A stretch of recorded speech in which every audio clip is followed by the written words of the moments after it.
Hey everybody, Michael here with you again, talking about cannabis. From Cannabis, a history.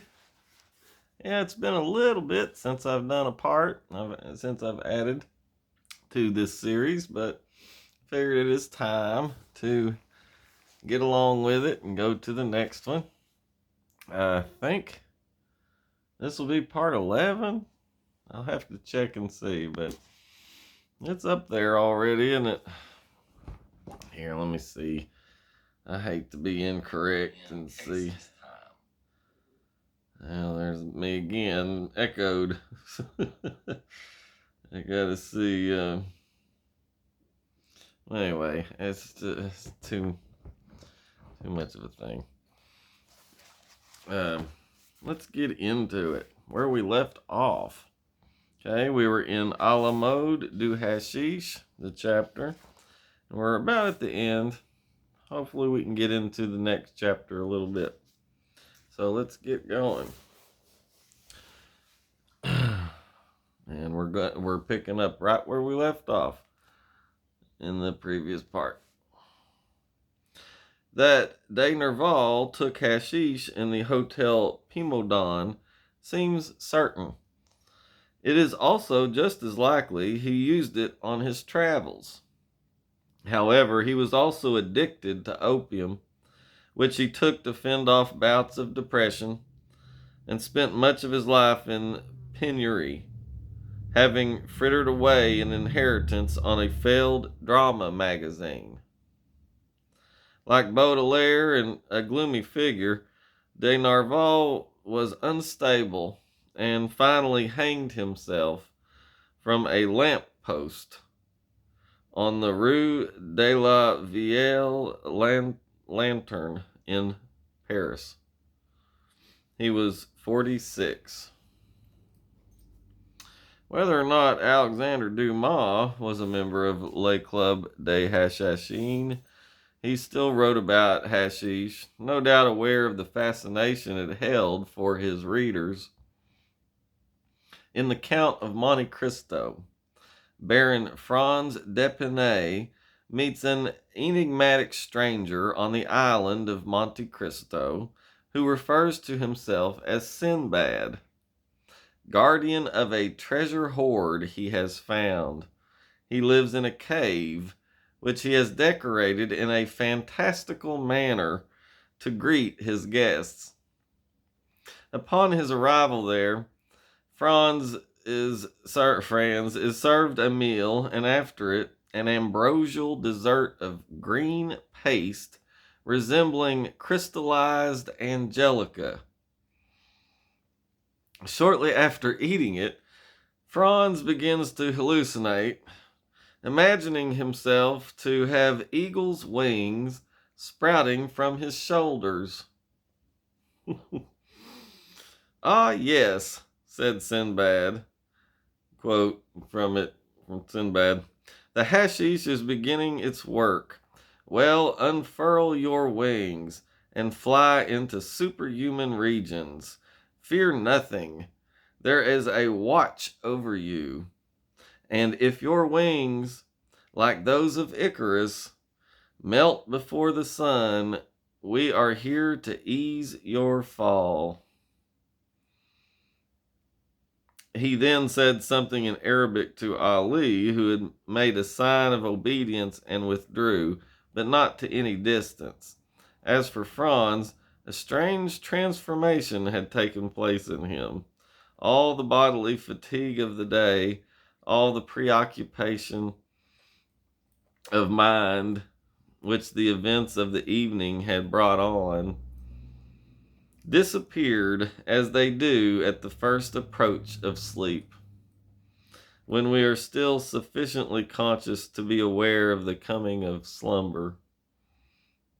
His body seemed to acquire an airy lightness. His perception brightened in a remarkable manner. His senses seemed to redouble their power. The horizon continued to expand.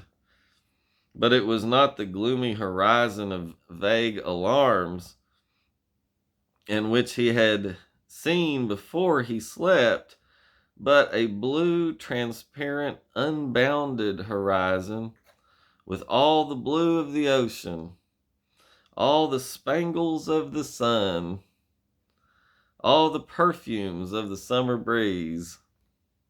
Then, in the midst of the songs of his sailors, songs so clear and sonorous that they would have made a divine harmony had their notes been taken down, he saw the island of Monte Cristo, no longer as a threatening rock in the midst of the waves, but as an oasis in the desert. Then, as his boat drew nearer, the songs became louder, for an enchanting and mysterious harmony rose to heaven, as if some Lorelei had decreed to attract the soul thither, or Amphion, the enchanter, intended there to build a city. I just lost my place. At length, the boat touched the shore, but without effort, without shock, as lips touch lips. And he entered the grotto amidst continued strains of most delicious melody. He descended, or rather seemed to descend, several steps, inhaling the fresh and balmy air, like that which may be supposed to reign around the grotto of Circe, formed from such perfumes as set the mind to dreaming, and such fires as burn the very senses. And he saw again all he had seen before his sleep, from Sinbad, his singular host, to Ali, the mute attendant. Then all seemed to fade away and become confused before his eyes, like the last shadows of the magic lantern before it is extinguished. And he was again in the chamber of statues, lighted only by one of those pale and antique lamps which watch in the dead of the night over the sleep of pleasure.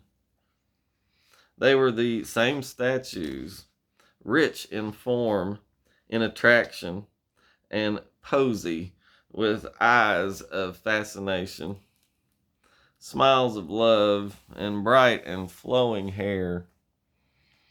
They were Phryne, Cleopatra, Messalina, those three celebrated courtesans. Then among them glided like a pure ray, like a Christian angel in the midst of Olympus, one of those chaste figures, those calm shadows, those soft visions, which seemed to veil its virgin brow before these marble wantons. Then the three statues advanced towards him with looks of love, and approached the couch on which he was reposing, their feet hidden in their long white tunics, their throats bare, hair flowing like waves, and assuming attitudes which the gods could not resist, but which saints withstood, and looks inflexible and ardent like those with which the serpent charms the bird. And then he gave way before looks that held him in a torturing grasp, and delighted his senses as with a voluptuous kiss. It seemed to Franz that he closed his eyes and in a last look about him saw the vision of modesty completely veiled. And then followed a dream of passion like that promised by the prophet to the elect. Lips of stone turned to flame, breasts of ice became like heated lava, so that to Franz, yielding for the first time to the sway of the drug, Love was a sorrow and voluptuousness, a torture, and voluptuousness a torture. As burning mouths were pressed to his thirsty lips, and he was held in cool, serpent-like embraces. The more he strove against this unhallowed passion, the more his senses yielded to its thrall.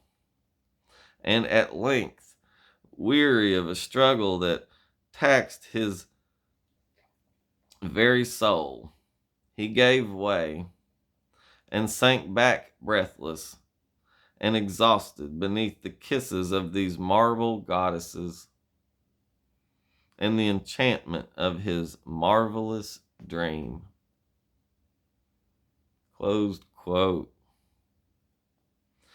Dumas' idiomatic description did much to publicize hashish and its effects. His novel was extensively read, not only in French, but also in translation. Yes, very famous. Count of Monte Cristo. It's like, yeah, it's a big one. And no, I've never read it. I haven't. Maybe I will one day. Just haven't prioritized it. But you just heard a segment of it. So if you're like me and you haven't read it as well, you just heard a part of it. So wow. It'd be a dense one to read, but it'd be worth it. You know, you could get through it. Take your time, with one of them like that, Okay, so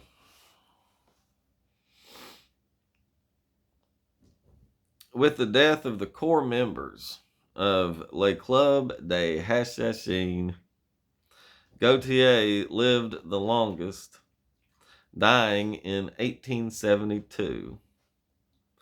The mantle of hashish writing passed to a new generation.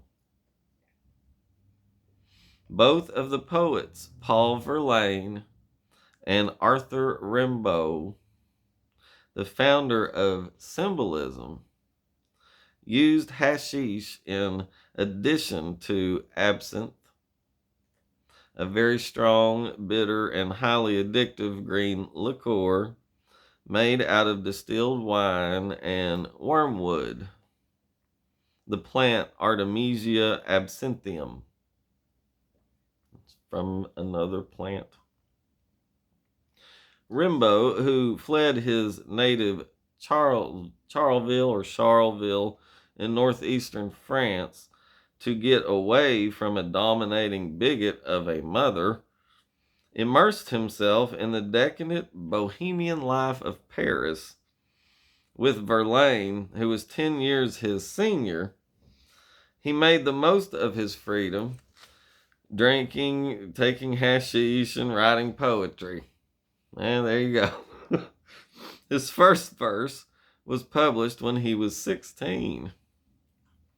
At about the age of 18, he wrote a prose poem about hashish entitled Morning of Drunkenness, sometimes referred to as, quote, the time of the assassins, close quote.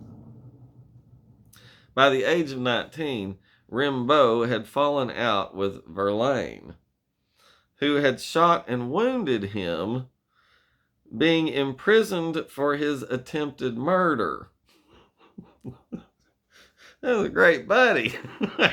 Yeah. Almost starved. Rimbaud almost starved. Joined the Paris Commune, but left it just before it was ruthlessly put down by French troops and been reunited with Verlaine.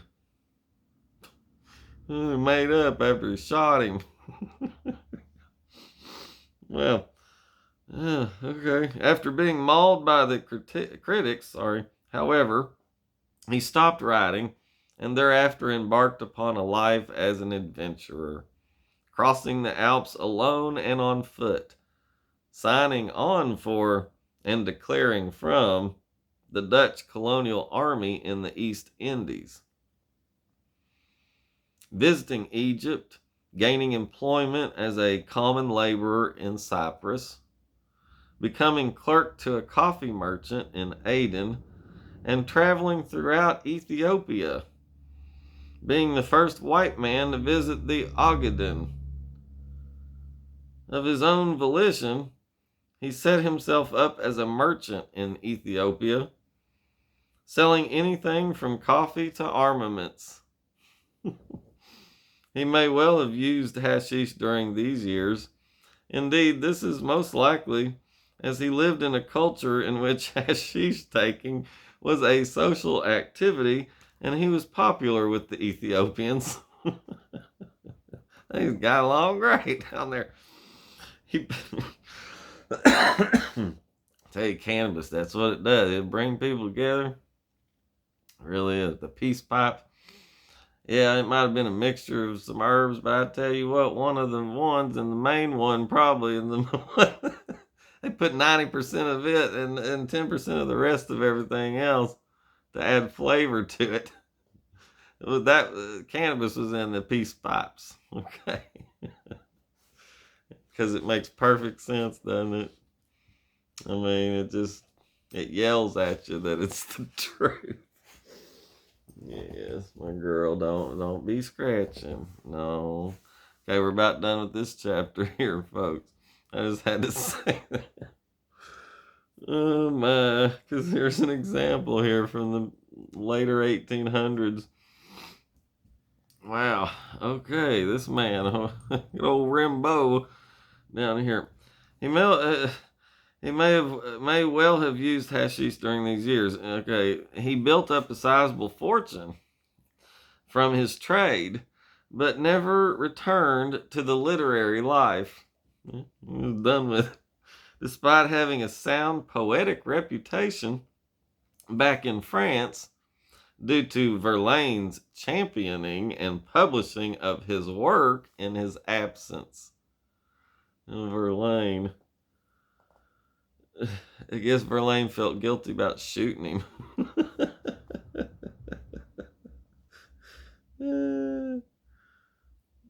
Oh man, what a thing.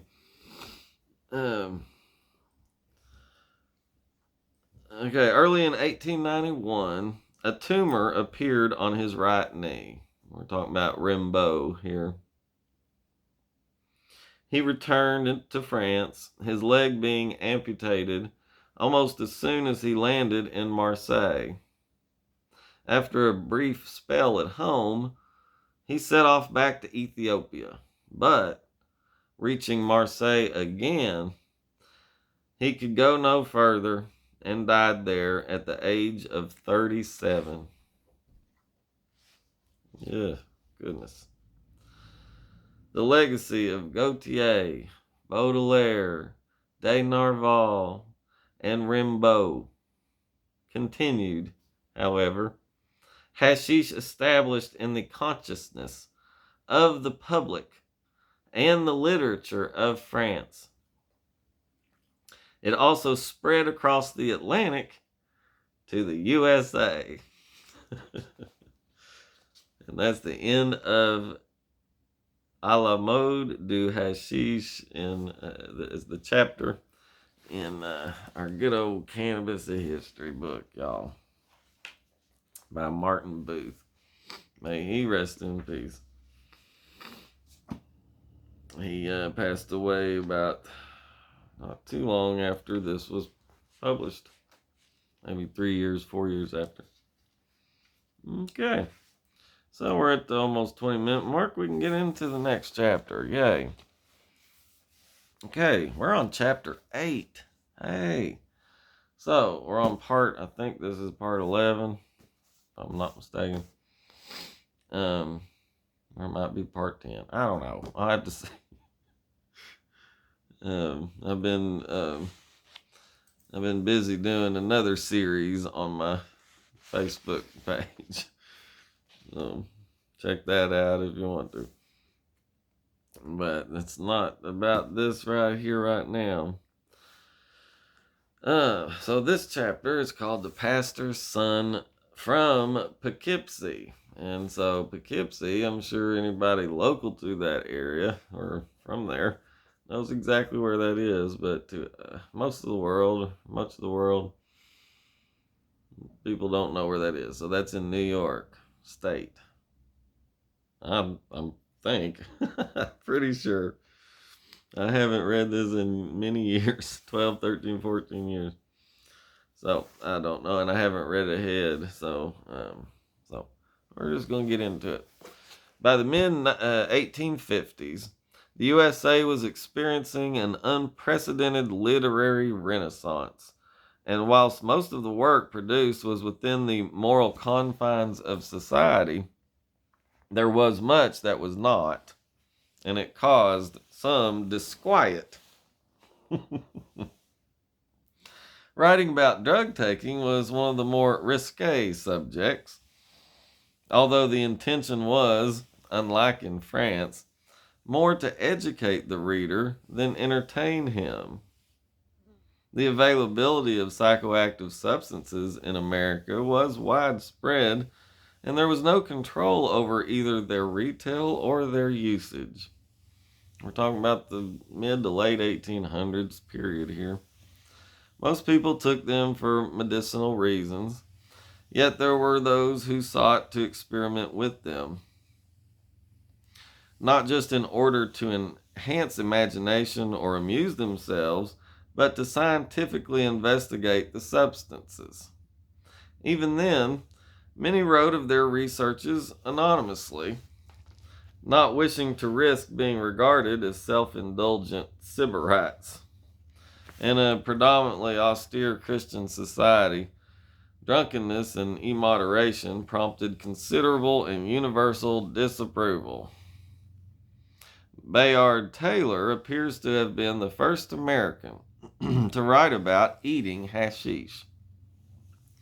A very prolific author and journalist on the staff of the New York Tribune, Taylor was first and foremost a poet and travel writer, although his metrical translation of Goethe's Faust led to his being appointed U.S. ambassador to Germany in 1878, the year of his death in Berlin.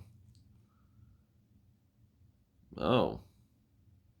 Sometime in 1851, after the success of two travel books on Europe and the California goldfields, he embarked on a journey to the Middle East, during which, having a journalist's curiosity, he tried hashish in Egypt. Oh my.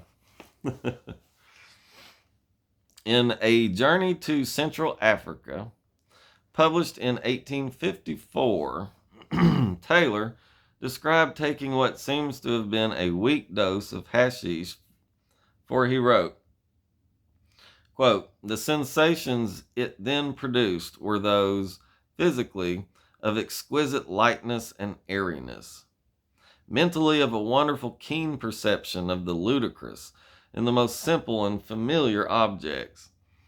I noted with careful attention the fine sensations which spread throughout the whole tissue of my nervous fibers, each thrill helping to divest my frame of its earthly and material nature, till my substance appeared to me no grosser than the vapors of the atmosphere. And while sitting in the calm of the Egyptian twilight, I expected to be lifted up and carried away by the first breeze that should ruffle the Nile." Close quote. Upon reaching Damascus, Taylor was to try hashish again. Of course, try it from different places. Quality can differ. It was to try it again, but on this occasion, under the misapprehension that it came in a standardized strength. He took a little more than he had in Egypt to see what would happen. Famous last words, right? No, I'm kidding. Of course, we all know. In fact, he was given a much more potent variety and ate at least twice the normal amount. Oh my. The result he recorded in his next book, The Land of the Saracens, or Pictures of Palestine, Asia Minor, Sicily, and Spain, published in 1855. I'd like copies of those. It'd be great to find the originals, but the first printings. Good luck on that. But just having a copy of printing, later printing, would be cool of those. Uh, this has a great bibliography in the back because it mentions so many of these, you know, and they're all listed in the back. It's pretty cool. The book is worth just having for the bibliography anymore. Just saying. Okay, where were we? So the result he recorded in his next book when he took the double amount and it was way stronger in Damascus. Okay. Uh, Not able to altogether abandon his journalistic skills, Taylor started by going into the assassin's mythology before expanding upon his hashish experience. What began in a hashish paradise ended, however, in his being plunged into its fiercest hell. the, the first sensation he received was of a quick pulse of thrills, followed by visions of the Great Pyramid of Khufu, which he had recently visited. Okay. And riding in a pearl boat over the desert under a multi-hued sky, the air filled with perfume and soft music. On seeing a sweet maker trying to cram a transparent jelly into a mold, he laughed uproariously, his tears transforming into loaves of bread. At this point, the hallucinations took a nasty turn. He felt he was burning up, a pitcher of water failing to slake a terrible thirst. Crying out for help, he thought his mouth was filling with blood which poured from his ears. It's in his imagination. From the room in which he found himself, he ran onto the flat roof of the house, his head dropping its flesh to leave him a skull. That's what he imagined, you know. Oh man, he's freaking out, basically. Returning to the room, he sank into a terrible despondency and a fear that he was going permanently insane. Finally, he fell into a troubled sleep for 30 hours. He slept, man. From which he occasionally awoke, although without much comprehension. When the hashish finally wore off, he was left exhausted. Whilst Taylor's literary style was still somewhat flamboyant, the message was clear. He considered he had been lucky to escape with his life and sanity intact, and was issuing a warning that hashish was not as wondrous as others might have it. The subtext was that if one had to try it, one should be sure one knew what one was doing and did not overdose. Yeah. The September, and we're talking about ingesting it orally. So, swallowing it as food, or as drink, or as tincture, or anything that goes down, you know, that's the type of delivery we're talking about there. Of course, I contend that smoking it's a different delivery method to the brain via the lungs. It bypasses the liver and then all the lower organs, bypasses your stomach, your liver, and everything. And so it's going to have a different effect because it's traveling through your body. Those chemical compounds from it are traveling through your body, through your blood, um, in a different way. Okay, then if when you smoke it, it goes right to your lungs, and from your lungs right to your brain. Simple. It's a lot simpler. Okay, that's why I still like the idea, and I am supportive of the idea of um, smoking the right substances in the right ways, and yeah, maybe vaping some as well. Sometimes nowadays we've got the tech to do that. So vaping and smoking though, because you shouldn't discount smoking, y'all vape snobs out there. You're possibly leaving out a lot of the particulate matter that burns up when you actually smoke, when you actually burn the material completely, and that might not be. You might be missing out, on something because there is a whole medicine thing going on when you're dealing with plant medicine. It's not just a singular chemical compound in a certain milligrams dosage. We're dealing with an array of dozens of different things, and it's what is it called? The entourage effect, I'm pretty sure. I think that's what that refers to. Entourage effect. Um, well, I'm not sure if that's it or not. But anyway, um, yeah. So moving on. We're getting into an interesting part here. The September edition of Putnam's Monthly Magazine the following year carried an anonymous story entitled The Hashish Eater.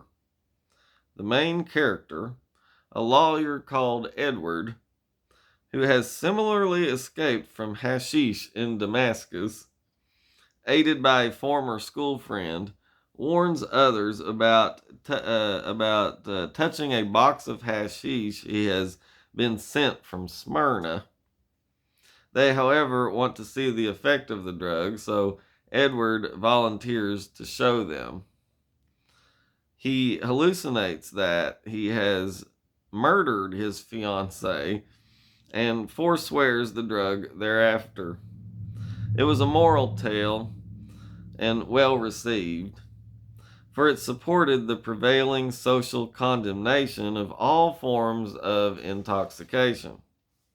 The anonymous author was Bayard Taylor. Another year went by and a book appeared under a similar title. Its author was not Taylor, but someone who had been experimenting with hashish for at least 3 years and who had read Taylor's travel books with great interest.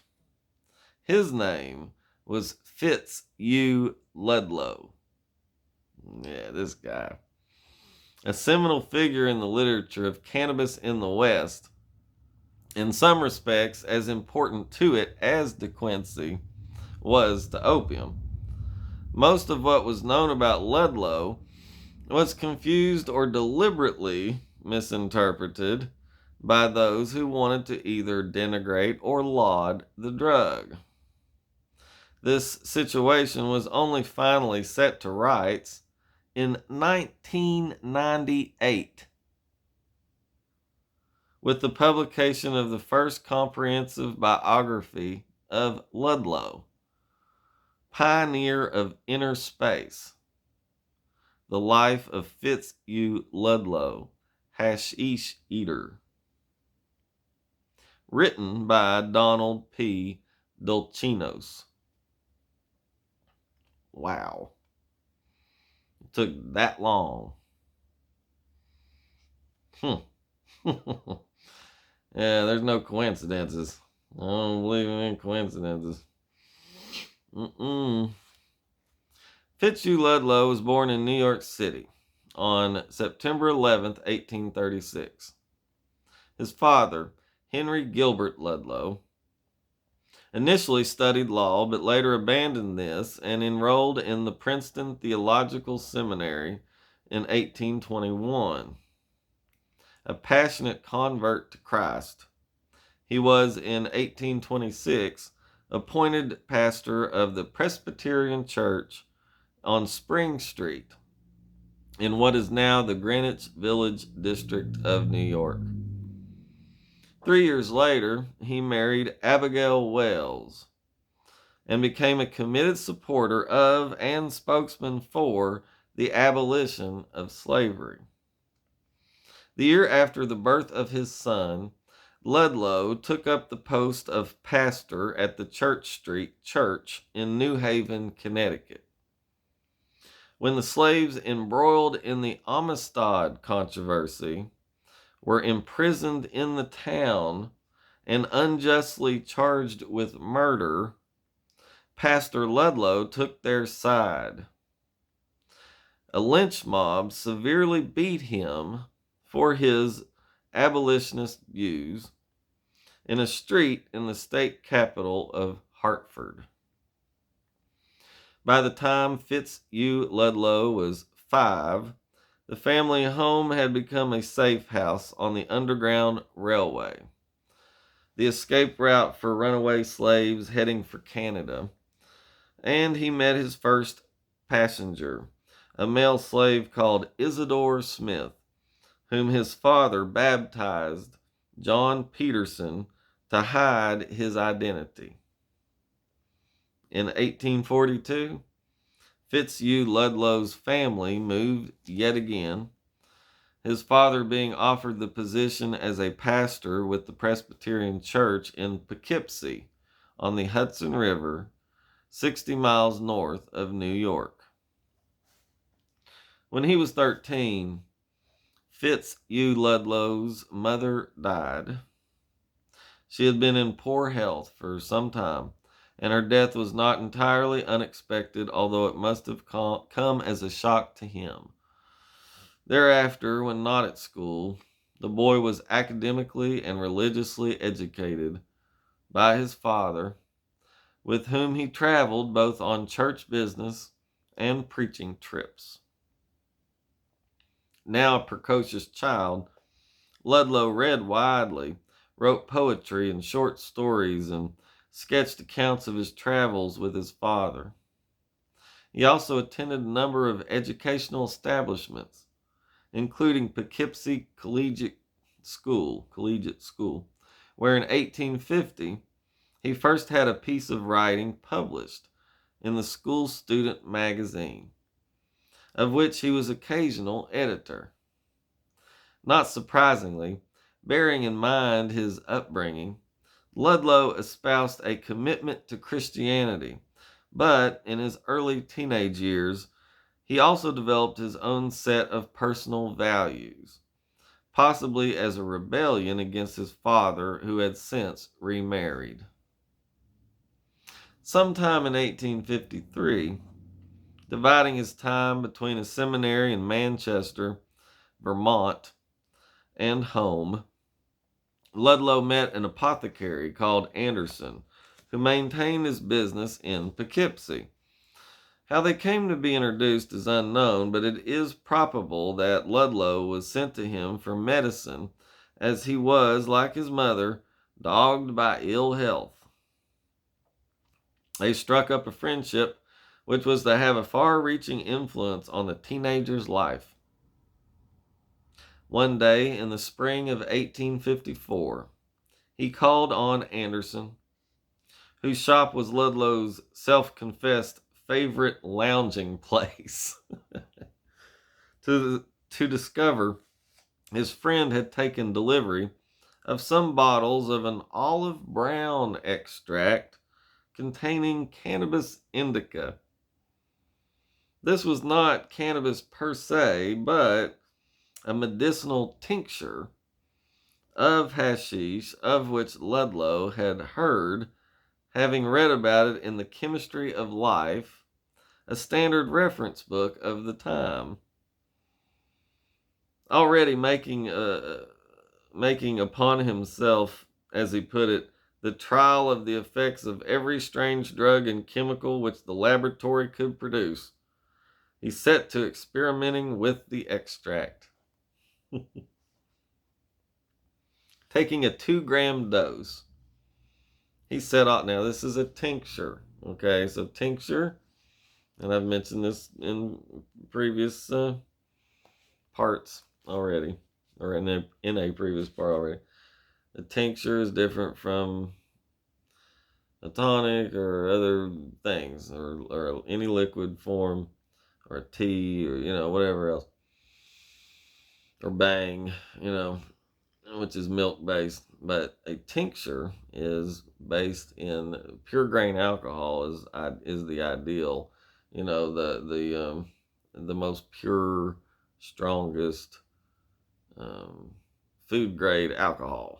Okay, so pure grain alcohol, PGA, goes by other names, but you could also use, if you didn't have that around, you could also use other things that weren't quite as strong as that, or quite as pure as that, like moonshine is close, and then other spirits. You can use just anything, really. It'll just take longer for, say, like a wine. Like you could use say, a cream sherry wine. It's like around 20% alcohol.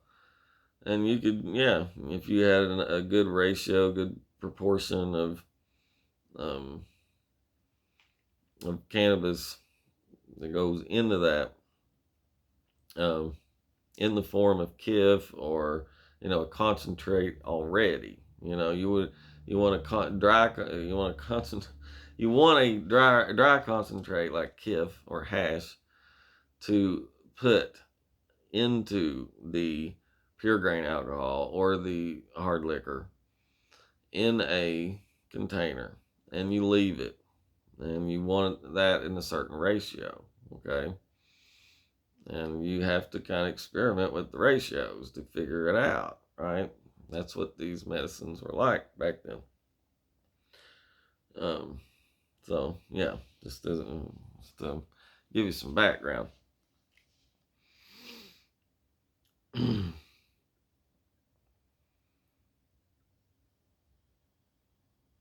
Okay, he's set to experimenting with the extract that he got. Okay, but they're calling it extract, but we're talking about a tincture. I mean, that is an extract, but it's a tincture. So yeah, taking a 2-gram dose, he set off home. As he walked through Poughkeepsie, he found himself. 2 grams is not a small amount of tincture if the tincture is strong enough. Okay, as it takes, we're talking about, you use a dropper. You can use a dropper with tincture, or you should, drop it. So it'll be measured out in drops, like take 6 drops or take 8 drops on your tongue or in a glass of water. Okay, that's how it was. So, okay, so 2 grams of that's a good amount. That's a good amount of drops. Okay, that's a pretty good amount. Okay, so as he walked through Poughkeepsie, he found himself by turns in different places and various stages of being. Now, and this is in quotes, all this. Now I swept my gondola through the moonlit lagoons of Venice. Now Alp on Alp towered above my view, and the glory of the coming sun flashed purple light upon the topmost icy pinnacle. Close quote. However, these marvels were soon to turn devilish. An incredibly evil face confronted him, and he fled, reaching home to the sound of his own blood coursing through his veins. The whole experience terrified him. Although he had read texts on opium and had studied the pharmacology of hashish, these had not prepared him for what he had undergone. Possibly he had expected the soporific lambent narcotic effect of opium, but found instead something that truly and actively altered his perception. On reaching home, he took himself to bed, but as soon as he closed his eyes, a vision of celestial glory burst upon me, he says, filled with a crystalline stream of, quote, discoursed notes of music which tinkled on the ear like the tones of some exquisite bell glass. A grand temple better than anything the ancient Greeks had built. A congress of crones knitting purple yarn. An immense cavern with its roof in cloud and an endless sea. The following morning, we're done now. The quotes. The following morning, Ludlow woke to discover there were no lasting effects, but concerned that the drug might have damaged his mind, he consulted a doctor whom he swore first to secrecy. The doctor confirmed that no permanent impairment had occurred. Yeah, a little bit of paranoia there. He had too much, I think, all at once, Didn't work up to it. Take it easy. Take it easy. The preformed subconscious of the taker being the basis for his hallucinations, the images Ludlow received were extrapolated from his devout religious background and his fertile imagination, which had been fueled by his comprehensive reading and almost innate ability to tell stories. Fascinated by the drug, Ludlow determined to continue experimenting with it, not only taking it in tincture form, but also as a bolus, or large pill. Okay, so yeah, the idea of a pill had begun, but it wasn't, anything like they are now. It was probably like big and, more like what we would call a horse pill today. His next session occurred about a week later. It ended in a, quote, delirium, which, unlike all that had preceded it, was one of unutterable calm, a clarifying of all thought, and the flowing in of the richest influences from the world around me, without the toil of selecting them. I looked at the stars and felt kindred with them. I spoke to them, and they answered me. I dwelt in an inner communication with heaven. Close quote. Through the summer months of 1854, Ludlow persisted, uninterrupted, with his experimentation, always in secret and without being found out. That September, however, he enrolled in the College of New Jersey, today known as Princeton University. He stayed 6 months, leaving in March of 1855 after Nassau Hall, the dormitory in which he was resident, burned down. For some time, Ludlow had been going off the rails. His behavior had been erratic, sometimes truculent and often supercilious or arrogant.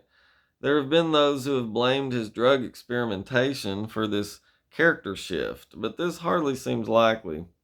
He was a clever youth, came from a repressively strict family background, had lost his mother, had had to accept a stepmother, and had had a fairly itinerant life, moving from school to school. Oh yeah, that had a lot to do with it right there. His behavior was therefore more likely to have been that of a normal but exceedingly clever young man than someone whose mind was addled by narcotics. After his departure from the College of New Jersey, Ludlow was sent to Union College in Schenectady. This was by no means a disadvantageous move for the college, founded in 1795 and the first to be chartered by the Board of Regents of the state of New York, rivaled Harvard and Yale. It also had a reputation for handling gifted but errant students. So I'm gonna stop there because that's long enough. Um, I'll put a little mark here if I can find a writing instrument. So yeah, Fitzhugh Ludlow is quite an interesting one, huh? So we just now read the passing of one generation of mainly literary and some artists, famous literary uh, poets and writers, and some artists as well, in a group mainly in France, Les Club du Hashishin, and their generation passed. Okay, and we move on through time, and now you have this new generation come up. But yeah, we're still in the mid 1800s here with Ludlow. Okay, so Ludlow is kind of the author here is pretty much saying that Ludlow is the beginning of this next generation of writers that pertained and had something to do with cannabis, you know, the use of it and the expression of its effects on them and the way they use their abilities and their writing to express that. Um, and Ludlow was something. So we're not done with Ludlow.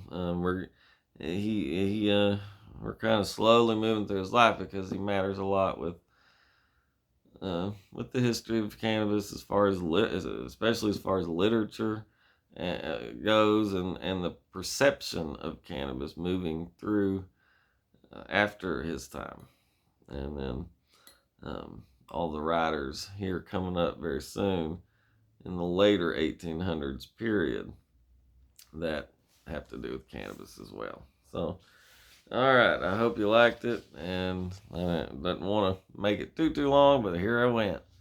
So, um, hope y'all liked it. I marked where we were. I'm not going to read ahead, but I'm going to flip through and see how many pages we got. Okay, we're about halfway through this chapter, so we're about halfway through chapter 8, and we will start on the rest of chapter 8 in the next part.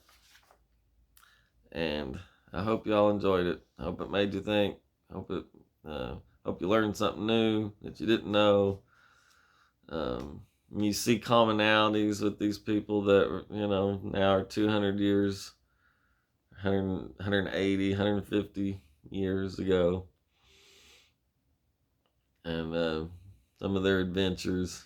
I know a lot of people now have experiences in the more legal states here in the United States of ingesting it, as edibles, that kind of thing, and that effect, the effects you get from those would line up more with a lot of these writers, these early to mid to late 1800s writers from France, England, and the U.S. You know how that all went. So yeah, and there's quotes in here. That's why it's cool, because you got direct quotes from a lot of literature. Yeah, excerpts here and there that has to do with the topic at hand here. So I'll see y'all in the next one, and hope you enjoyed it. Leave me a comment, give me a like if you liked it, and yeah, let me know what you think, or if If you have any questions about things or whatever, comments, yeah, I'm open to stuff. Very fascinating looking back. I have good roots in the past. I have good, strong branches into the future. Okay. Yeah, that's something I do believe. So I've always loved history. History is like the art of the past. It's very subjective, and it always will be. It's an art and a science, sort of social science, but it's not really a science. It's more like an art because it's not ever going to be perfected or honed, really. Maybe more. It develops, it evolves, it moves over time, it changes, it kind of flows and changes direction and courses. Sometimes it'll be a big find and big discovery, and that can really change a lot of stuff. Just one giant big discovery could change our whole perception of a lot of things, about a lot of things. So, yeah, hope you liked it. And we'll get into other writers of this time, and we're moving through time, as you've noticed. So, y'all have a good one, and I will see you in the next one. Much cannabis to you all.